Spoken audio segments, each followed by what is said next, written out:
Hello students, welcome back to computer science exam crack channel. आज फिर मैं इस वीडियो में आपके लिए कुछ एमसीक्यूज लेकर आई हूँ सॉफ्टवेयर इंजीनियरिंग के, और ये एमसीक्यूज आपको बहुत ध्यान से करने हैं। इस वीडियो को लास्ट तक देखिएगा। ये क्वेश्चन बहुत ही इंपॉर्टेंट है और आसान है, और ये क्वेश्चंस की उम्मीद करती हूँ कि इनमें से एक या दो क्वेश्चन आपके एग्जाम में जरूर आएगा। तो चलिए स्टार्ट करते हैं बिना किसी टाइम वेस्ट किए। Yes, this is our first question. The extent to which a software performs its intended function without failure is termed as robustness, correctness, reliability और एक्यूरेसी। देखिए, रोबस्टनेस क्या होता है कि आपका जो सॉफ्टवेयर किसी भी अनएक्सपेक्टेड सिचुएशन में भी अगर आपका सॉफ्टवेयर प्रॉपर बिहेव करता है। प्रॉपर बिहेव का मतलब क्या है कि लाइक आपका जो प्रोग्राम बनाते हैं जो इन्फिनिटी लूप में चला जाता है, वो क्या है, प्रॉपर बिहेव नहीं है। प्रॉपर बिहेव जब है कि एक अनएक्सपेक्टेड प्रॉब्लम को भी इजिली हैंडल करके एक यूजर के लेवल का एक प्रॉपर मैसेज अगर वो डिस्प्ले कराता है, that software is a robustness. ठीक है, और इसके लिए हम सी प्लस प्लस में और अदर ऑब्जेक्ट ओरिएंटेड लैंग्वेजेस में एक्सेप्शन हैंडलिंग का कॉन्सेप्ट करते हैं। कोई ऐसी प्रॉब्लम अगर अकर हो जाती है लाइक डिवीजन बाय जीरो या array index out of bound, तो उस केस में क्या है कि आपका सॉफ्टवेयर, आपका जो प्रोग्राम है वो इन्फिनिटी लूप में नहीं जाना चाहिए।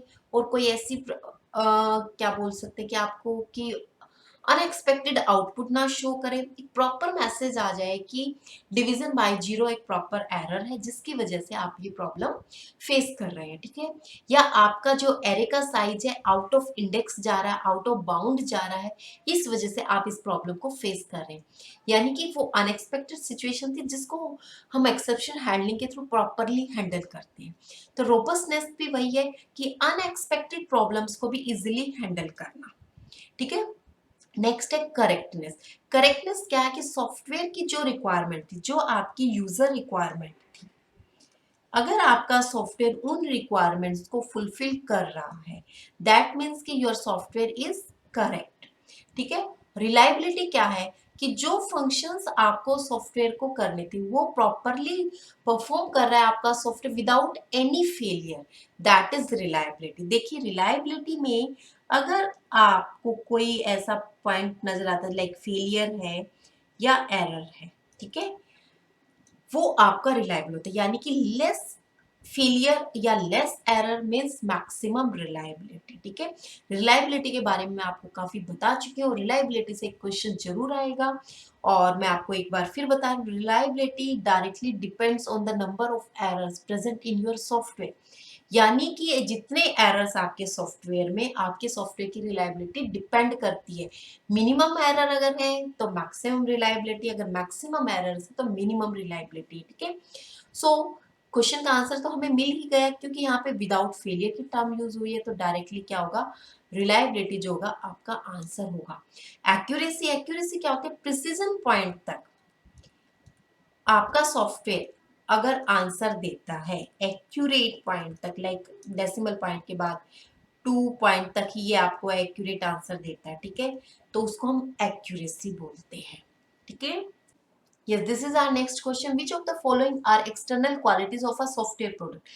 Maintainability, reusability, portability, efficiency और correctness। देखिए बच्चों, मेंटेनेबिलिटी क्या होती है, मेंटेन आप अपने सॉफ्टवेयर को करेक्ट करने के लिए, ठीक है, परफेक्ट बनाने के लिए,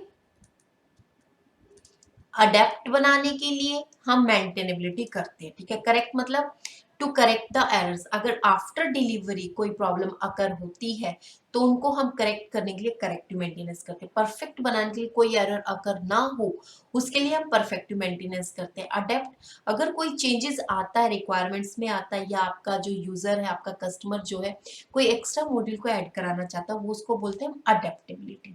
ठीक है, तो ये जो है आपका आफ्टर डिलीवरी होता है, और ये एक इंटरनल क्वालिटीज होती हैं, एक्सटर्नल क्वालिटीज में काउंट नहीं होती। तो आगे फर्दर हम जो आपके पैरामीटर्स दिए गए उनको चेक करने की जरूरत ही नहीं, क्योंकि मेंटेनेबिलिटी क्या, इंटरनल क्वालिटीज को आप ध्यान रखना, ये इंटरनल क्वालिटी, क्योंकि परफेक्ट बनाएंगे तो हम अपने लेवल पे बनाएंगे, अडेप्ट बनाएंगे तो अपने लेवल पे। ये यूजर से कोई डायरेक्ट इंटरेक्शन, यूजर पे उसके आउटपुट का कोई इफेक्ट नहीं जाता। ठीक है, नेक्स्ट हम देखते हैं रिलायबिलिटी। रिलायबिलिटी क्या है, एक्सटर्नल क्वालिटी। अगर एरर्स अकर होंगी तो वो सबको विजिबल होंगी। ठीक है, तो रिलायबिलिटी एक्सटर्नल क्वालिटी। यूजेबिलिटी, कितना यूजफुल है, यूजर इंटरफेस जो आपने बनाया कितना इजी टू यूज है, ये भी एक एक्सटर्नल क्वालिटी है जिसको आपका यूजर जो मेजर कर सकता है। रोबस्टनेस, रोबस्टनेस का भी मैंने बताया था लास्ट क्वेश्चन में। रोबस्टनेस क्या होता है कि अनएक्सपेक्टेड प्रॉब्लम्स को भी अगर आपका सॉफ्टवेयर इजीली हैंडल कर ले, ठीक है, आपके जो आउटपुट है वो इंफिनिटी लूप में ना हो, ठीक है, और कोई ऐसी अनएक्सपेक्टेड सी आउटपुट ना है जिसका आपको लग ही नहीं रहा हो, ठीक है, वो रोबस्टनेस होता है, ठीक है, ये भी आपकी एक्सटर्नल क्वालिटी होती है। एफिशिएंसी, कितने एफिशिएंट वे से आपका सॉफ्टवेयर आपको रिजल्ट प्रोड्यूस करा रहा है, कितने फास्ट वे से करा रहा है, कितने इफेक्टिव करा रहा है, ये भी एक्सटर्नल क्वालिटी है, ये भी आपका यूजर नोट डाउन कर सकता है इसको। करेक्टनेस, करेक्टनेस बिल्कुल एक्सटर्नल क्वालिटी, जो यूजर की रिक्वायरमेंट थी वो मैच हो रही है या नहीं हो रही है, वो करेक्टनेस में। तो हम यहाँ पर देख रहे हैं कि सारे के सारे जो पैरामीटर्स हैं वो एक्सटर्नल क्वालिटी के हैं। सो ऑप्शन जो बी होगा वो आपका करेक्ट होगा। अभी हम देख लेते हैं नेक्स्ट ऑप्शन में भी। पोर्टेबिलिटी, पोर्टेबिलिटी क्या है, अगर आप अपने सॉफ्टवेयर का जो प्लेटफॉर्म है, ऑपरेटिंग सिस्टम, अगर आप स्विच करते हैं एक ऑपरेटिंग सिस्टम से दूसरे स्विच ऑपरेटिंग सिस्टम पर, तो यूजर पे कोई इफेक्ट नहीं जाता, यूजर का इंटरफेस तो वही रहेगा, ठीक है। तो ये एक्सटर्नल क्वालिटी ना होकर इंटरनल क्वालिटी होती है, तो आपका ऑप्शन सी भी नहीं हो सकता। इंटरऑपरेबिलिटी भी वही चीज होती है, और मेंटेनेबिलिटी अभी हम डिस्कस कर चुके हैं, ठीक है। सिमिलरली फोर्थ जो ऑप्शन है इसमें अब रोबस्टनेस भी ठीक था, एफिशिएंसी भी है, रिलायबिलिटी, लेकिन मेंटेनेबिलिटी आ गया। मेंटेनेबिलिटी मैंने बताया कि इंटरनल क्वालिटी है। So option B will be correct for this question.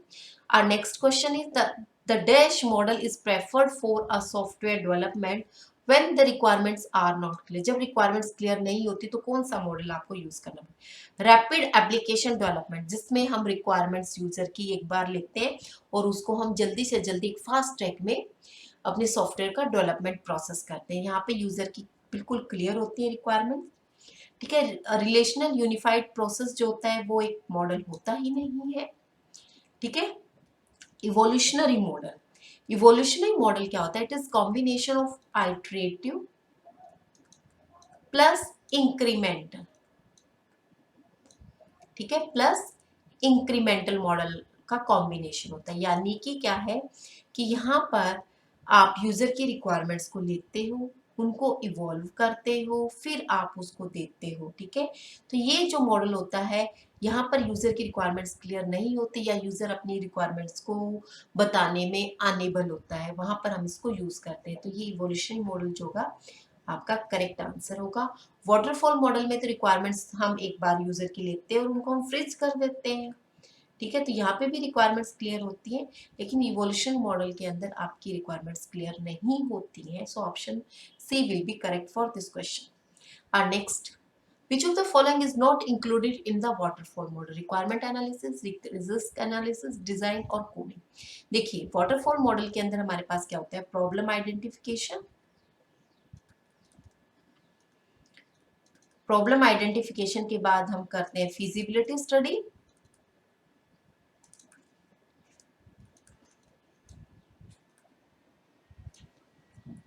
Feasibility study के बाद हम करते हैं रिक्वायरमेंट एनालिसिस जिसको हम एसआरएस बोलते हैं, फिर हम डिजाइन करते हैं, देन कोडिंग, देन टेस्टिंग और देन मेंटेनेंस। तो ये फेजेस होते हैं हमारे वाटरफॉल मॉडल के अंदर, ठीक है। तो आप देख रहे हैं कि रिस्क एनालिसिस का कहीं भी कोई स्कोप नहीं है। सो रिस्क एनालिसिस जो होगा आपका इस क्वेश्चन के लिए आंसर होगा। Next question, the extent to which a software tolerate the unexpected problem. देखिए हमने बहुत बार ये टर्म अभी यूज की है कि रोबस्टनेस एक ऐसी क्वालिटी होती है आपके सॉफ्टवेयर की जो अनएक्सपेक्टेड प्रॉब्लम्स को प्रॉपरली हैंडल करता है और एक प्रॉपर मैसेज कन्वे करता है। सो ऑप्शन जो ए होगा वो करेक्ट होगा, फर्दर आपको चेक करने की जरूरत ही नहीं है। करेक्टनेस क्या होती है, यूजर की रिक्वायरमेंट्स मैच हो रही है या नहीं हो रही है। रिलायबिलिटी क्या होती है कि जो इसको फंक्शन परफॉर्म करना तो वो फंक्शन अगर विदाउट एनी फेलियर आपका सॉफ्टवेयर परफॉर्म कर रहा है, दैट इज रिलायबिलिटी होती है। और एक्यूरेसी का, कितने एक्यूरेट पॉइंट तक, कितने प्रिसीजन पॉइंट तक आपका सॉफ्टवेयर आपको आउटपुट प्रोवाइड करा रहा है। So option A will be correct. Our next question is the cyclomatic complexity of the flow graph in terms of predicate node is। देखिए साइक्लोमेटिक कॉम्प्लेक्सिटी काफी इंपॉर्टेंट टॉपिक है, और साइक्लोमेटिक कॉम्प्लेक्सिटी आपको किसी ग्राफ की अगर कैलकुलेट करनी होती है तो हमारे पास 3 फॉर्मूलाज होते हैं। ये आपको याद रखने होंगे। E minus N plus two. एक है आपका नंबर ऑफ प्रेडिकेट नोड्स,